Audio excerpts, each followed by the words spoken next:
got Jane Lord and Rebecca Drew from the Better Care Fund team to give you an update on what's current with the Better Care Fund. So over to you, Jane and Rebecca. Thank you very much, Paul, and thank you very much to Francis for inviting us. So I'm joined by Becky Drew, and we're going to talk a bit about the Disabled Facilities Grant in the Better Care Fund. I did put in the chat, but thank you very much to West Norfolk. I found that really interesting. We are very keen on sharing your stories, whether they're directly through winning awards, through foundations and home improvement agencies, or whether they're the work that you're doing with Better Care. And we're particularly interested in where that's being integrated, where you as partners are really being able to make progress in terms of health, social care and housing. So please don't just wait to put your awards in, through your DFG regional advisors, and hopefully through your links with Better Care managers as well, and your links within your systems. Please do share with us what you're doing and where you're finding it difficult as well. You know, Paul and his team do a great job, but we're there too and do want to hear your stories, and share them widely. What we thought we would do is just talk a little bit about the Better Care Fund, and how Becky in particular has worked with Francis from Foundations in the assurance process. But I just wanted a very quick recap on DFG and the Better Care Fund. And I won't be reading this out loud, you'll be pleased, but just to emphasise the fact that we have got a bit more over the years. We do care about this agenda, and we've got a little bit more in the planning requirements every time to emphasise and hopefully strengthen DFG in the Better Care Fund.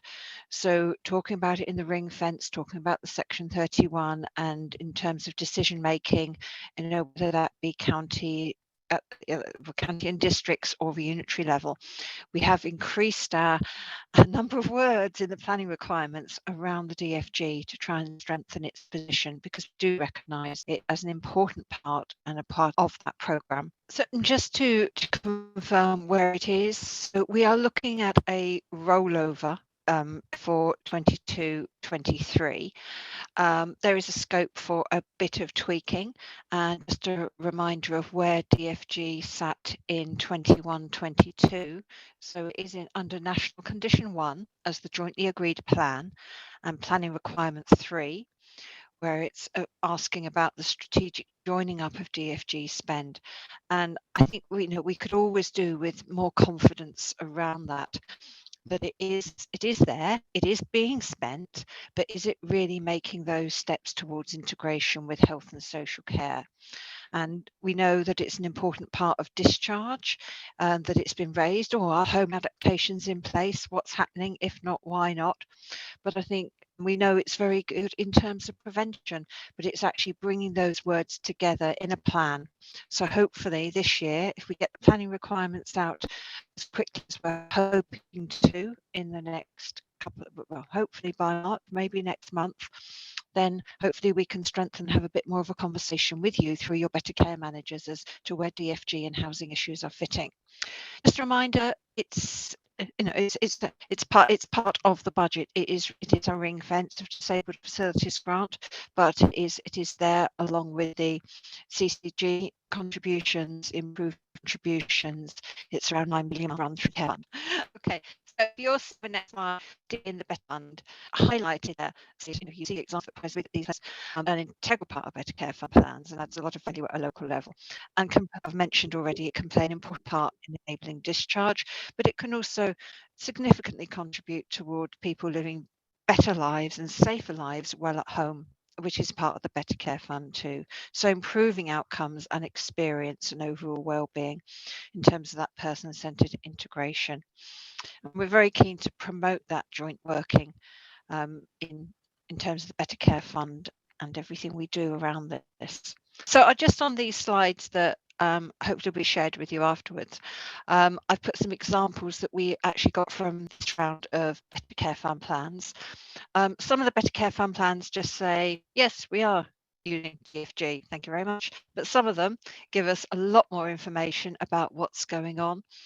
some good examples about additional occupational therapists being built into teams in York, extra care housing in Sheffield, and the health and housing teams specifically working together, and that was around discharge arrangements, health and social care community equipment, again, timely discharge, and Southwark provided quite a thorough, detailed response in their plan of what they were doing with their money and how they were using it. That was on page 1 of my examples. On page 2, I was on another call a little while ago, a few days ago, and Stevenage was talking about the work that they were doing. So interesting as well to see Hertfordshire's response in their Better Care Fund plan of lots of things they're doing.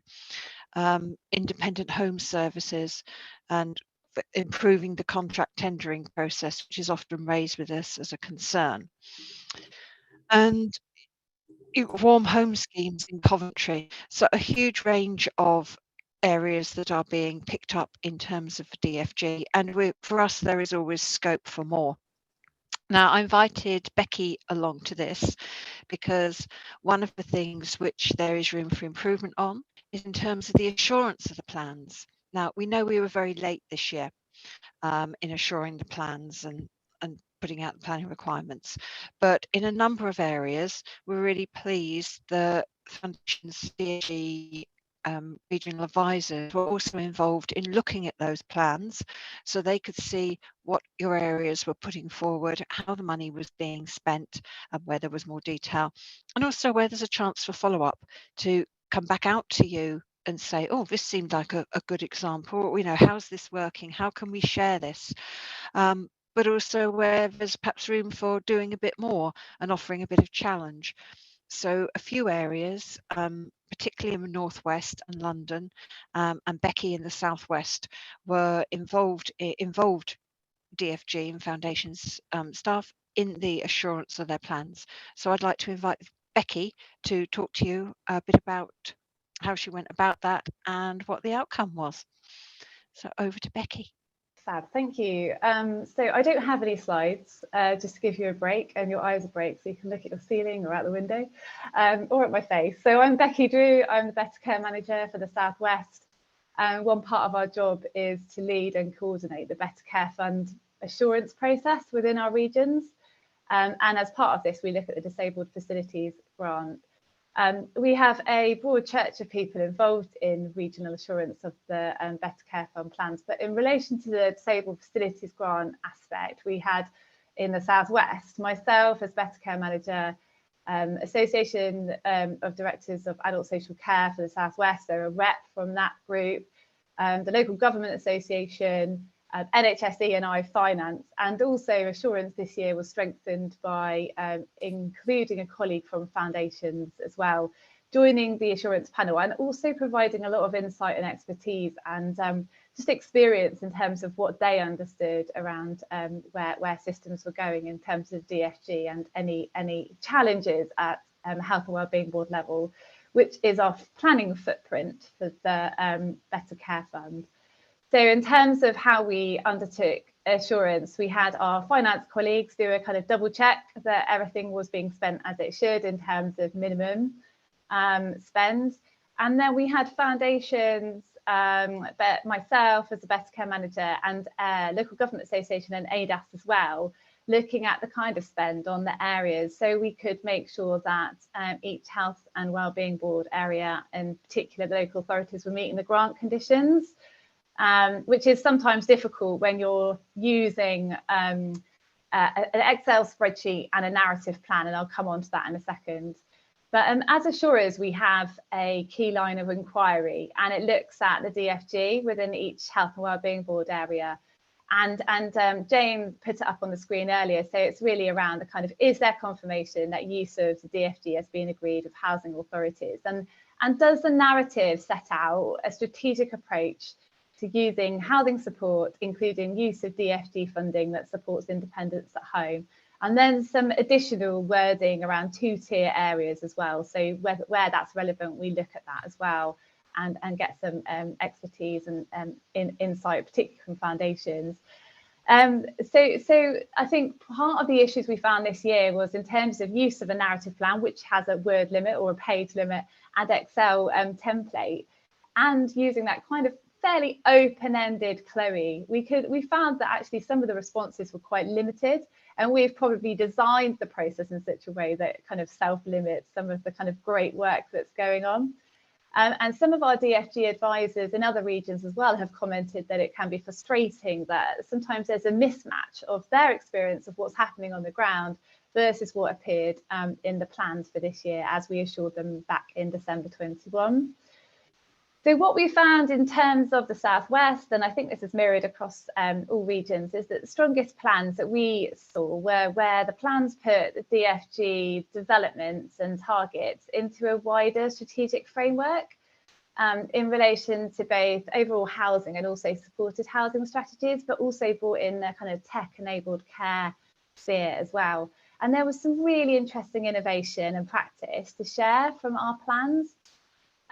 However, this was balanced with our perception in the Southwest, and I understand that this was a kind of a general feeling across a lot of regions, that plans were fairly light in content, and actually many better care managers commented that the disabled facilities grant aspect was never really addressed in their plans in any detail. So there was quite a lot of toing and froing between better care managers and systems, just to get a little bit more detail about some kind of key areas.